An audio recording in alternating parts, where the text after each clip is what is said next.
Well, few rivalries are as heated as the Battle of the Boulevard. That is for sure. But here, there's an even bigger battle than the one Belmont and Lipscomb are fighting on the basketball court tonight. Fox 17's Meagan O'Halloran, live from the Curb Center with details of a life and death struggle tonight. Meagan?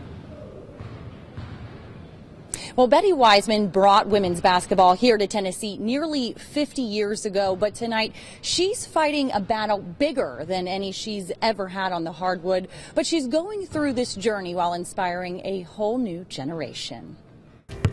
The unknown is devastating. I think that's what hit me at the beginning. Oh my goodness, cancer. It can take over your life if you let it.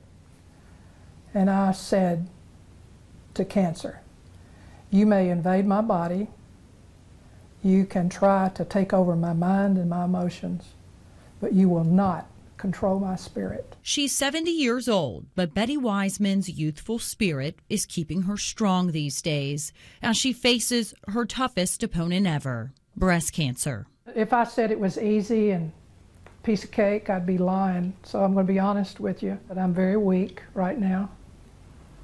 But in your weakness, that's where you can allow God to be strong in your life. Betty takes that grace with her. Just came in to say hello. Wherever she goes. I want the world to know how much I love you guys. Betty is only a few months into retirement, but something draws her back to the place where she's not only a leader, she's a player, but also a legend. She is Belmont. Hey guys. Interactions with current Bruins coaches and players are not only what keeps Betty young, but it helps her heal. I love you, man. All right, love you. Hugs and high fives don't hurt either. Winning games and ball games and things like that are important.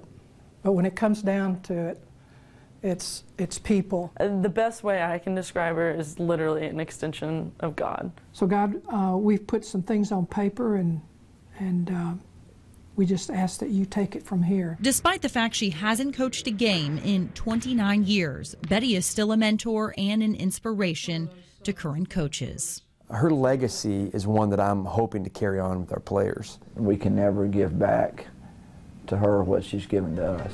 Betty began giving back to Belmont in 1966, when shortly after graduation, she started teaching at her alma mater. 2 years later, she founded the women's basketball program, 4 years before Title IX laws were enacted. Betty led the program for 16 years, receiving numerous honors and accolades during her time on the sideline. But for Betty, wins and losses are never what mattered as much as building character in young people.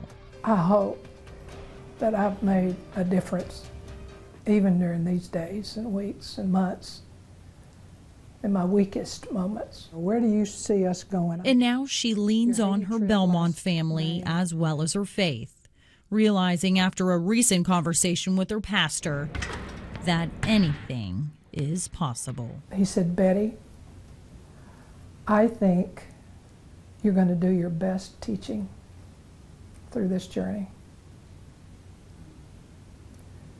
And you know, I think he's right.